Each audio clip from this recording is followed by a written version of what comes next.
Idli rice வந்து நம்ம 4 tumbler எடுத்துக்கணும். ரேஷன் அரிசி வந்து 1 டம்ளர் நம்ம எடுத்துக்கணும். நல்லா ஊற வச்சுட்டு இப்போ நம்ம வந்து உளுந்து எடுத்து கிரைண்டரில் போடணும். 1 டம்ளர் உளுந்து நைட்டு ஊற வச்சது வந்து எடுத்து நல்லா உள்ளார கிரைண்டருக்குள்ளார கொஞ்சம் தண்ணி வந்து ஒரு 1/4 டம்ளர் தண்ணி அதில் போட்டுட்டு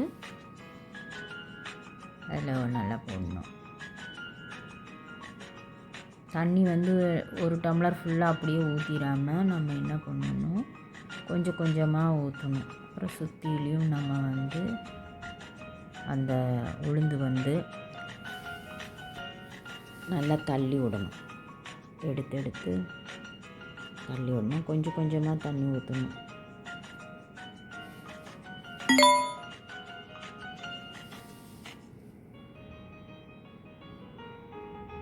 ஒரு டம்ளர் ஃபுல்லாக அப்படியே தண்ணி ஊற்றிடக்கூடாது. 1 டம்ளர் தண்ணி எடுத்து வச்சுட்டு அதில் வந்து 1/4 டம்ளராக நம்ம தண்ணி ஊற்றிட்டு அது நல்லா ஃப்ளஃபியாக வர்ற மாதிரி இருக்கணும். அப்போ தான் வந்து அதை வந்து கொஞ்சம் கொஞ்சமாக தண்ணி ஊற்றி வைக்கணும். ஃபுல்லாக தண்ணி ஊற்றிட்டிங்கன்னாக்கா அது வந்து பொங்கவே பொங்காது. பார்க்கணும், எடுத்து நல்லா அப்படி பொங்கியிருக்கா அப்படின்னு சொல்லி கையில் வந்து இப்படி எடுத்து பார்க்கணும். இன்னும் கொஞ்சம் நல்லா அரைக்கணும். நல்லா கையில் தள்ளி விடணும். இல்லைன்னா ஒரு ஸ்டிக்கு வச்சு அதில் நல்லா தள்ளி விடணும்.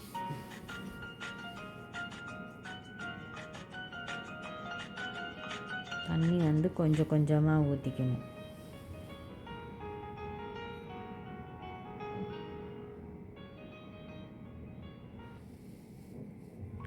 உளுந்து வந்து நல்லா கிரைண்ட் ஆகிறதுக்கு 20 மினிட்ஸ் 20 to 25 மினிட்ஸ் ஆகும். நல்லா உளுந்து நல்லா கிரைண்ட் ஆயிடணும். அந்த ஃப்ளஃபினஸ் வரணும். இப்போ ஒரு பவுலில் வந்து தண்ணி எடுத்து வச்சுட்டு அதில் கொஞ்சம் நம்ம எடுத்து பார்க்கணும். நல்லா மிதங்குதில்ல, அப்போது நம்ம வந்து இது கரெக்டு.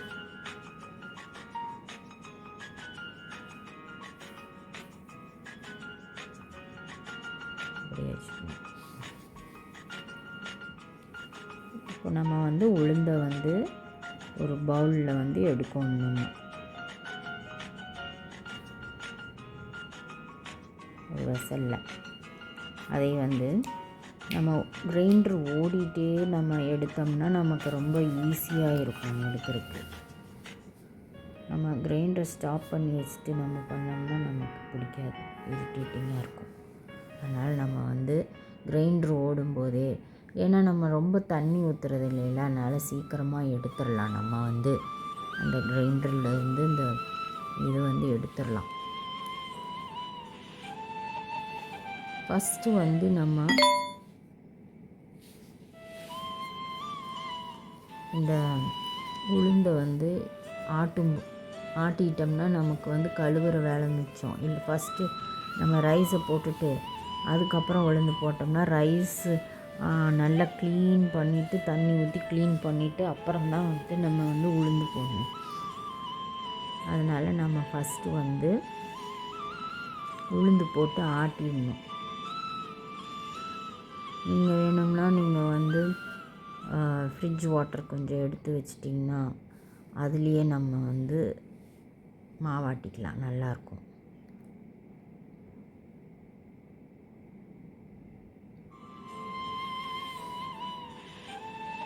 இப்போது உளுந்து எடுத்து வச்சாச்சு. இப்போ நம்ம ரைஸ் போட்டாச்சு. ரைஸ் வந்து 4 டம்ளர் ரைஸு, இட்லி ரைஸ் வந்து 4 டம்ளரு, 1 டம்ளர் வந்து ரேஷன் அரிசி போட்டுக்கலாம். உளுந்து வந்து ஒரே 1 டம்ளர் போட்டுக்கலாம்.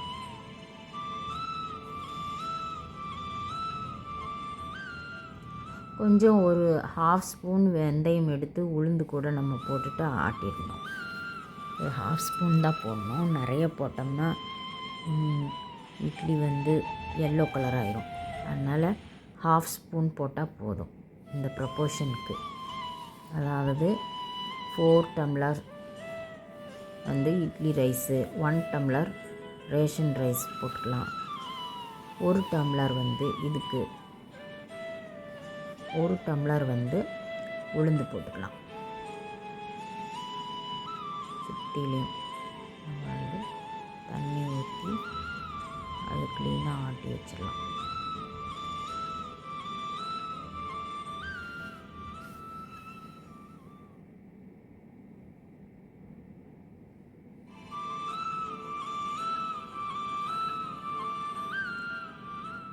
உளுந்துக்கு வந்து ஒரு 20 மினிட்ஸ் அப்படின்னா, ரைஸுக்கு வந்து நம்ம ஒரு 25 மினிட்ஸ் ஆகும். 25 மினிட்ஸ்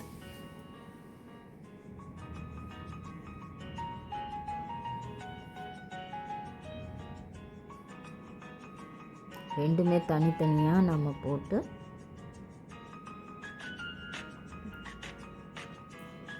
ஆட்டிடலாம். நம்ம வந்து இப்போ வந்து ரைஸுக்கு வந்து நம்ம வந்து இதை வந்து கிரைண்டரையே நம்ம எடுத்து தான் நம்ம வந்து அப்படியே ஒரு வெசலில் ட்ரான்ஸ்ஃபர் பண்ணணும். இப்போது வந்து அது வந்து ஈஸியாக இருக்கும். இப்படியே பண்ணிட்டா நமக்கு அது ஈஸியாக இருக்கும். அதே நம்ம வந்து ஓட நம்ம எடுத்தோம்னா இன்னும் கொஞ்சம் தண்ணி கம்மியாக ஊற்றி ஆட்டினா அப்படி பண்ணலாம். தண்ணி வந்து கொஞ்சம் இந்த மாதிரி இருக்கும்போது நமக்கு வந்து இப்படி பண்ணால் ஈஸியாக இருக்கும்.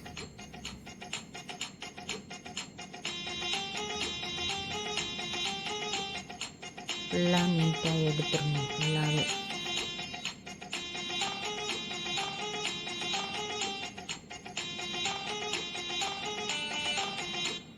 சால்ட் அப்புறம் நம்ம ஆட் பண்ணணும்.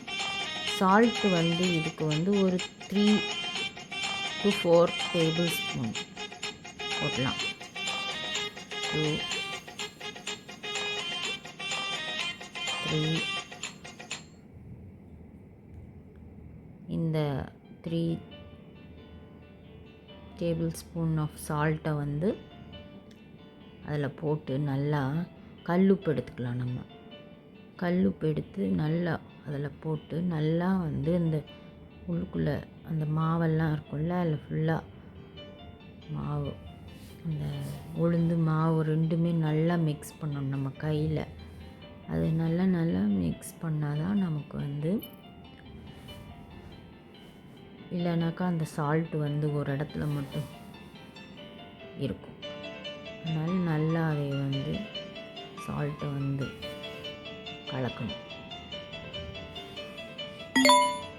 தண்ணி பாருங்கள், தண்ணி நிறையாவே நான் ஊற்றலை. இந்த மாதிரி கெட்டியாக, ரொம்ப கெட்டியாகவும் இருக்கக்கூடாது, கரெக்டாக இருந்தால் தான் அது வந்து பொங்கி வரும்போது நல்லா அப்படியே ஃப்ளஃபினஸ் இருக்கும்.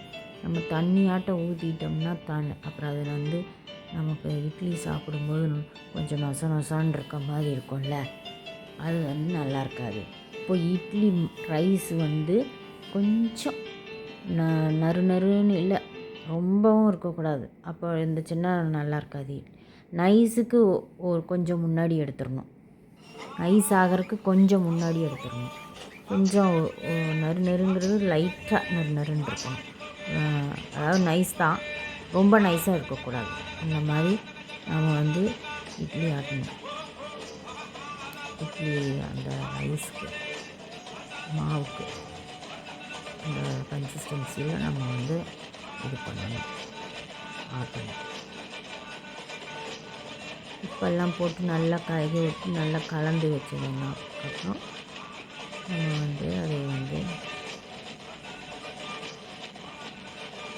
எவ்வளோக்கு எவ்வளோ கலக்கிறோமோ அவ்வளோக்கு நல்ல ஃப்ளஃபினஸ் வரும் நமக்கு. நம்ம கரண்டிலேயே வச்சு கலக்கலாம். ஆனால் கரண்டியில் வச்சோம்னா நம்மளோட கை இதுவும் பட்டினாதான் அது அந்த ஃப்ளஃபினஸ் வரும்னு சொல்லுவாங்க. இனி இது 8 ஹவர்ஸ்க்கு அப்புறம் நல்லா பொங்கி வந்திருக்கும். நீங்கள் இட்லி ஊற்றி என்ஜாய் பண்ணுங்கள். சூப்பராக இருக்கும்.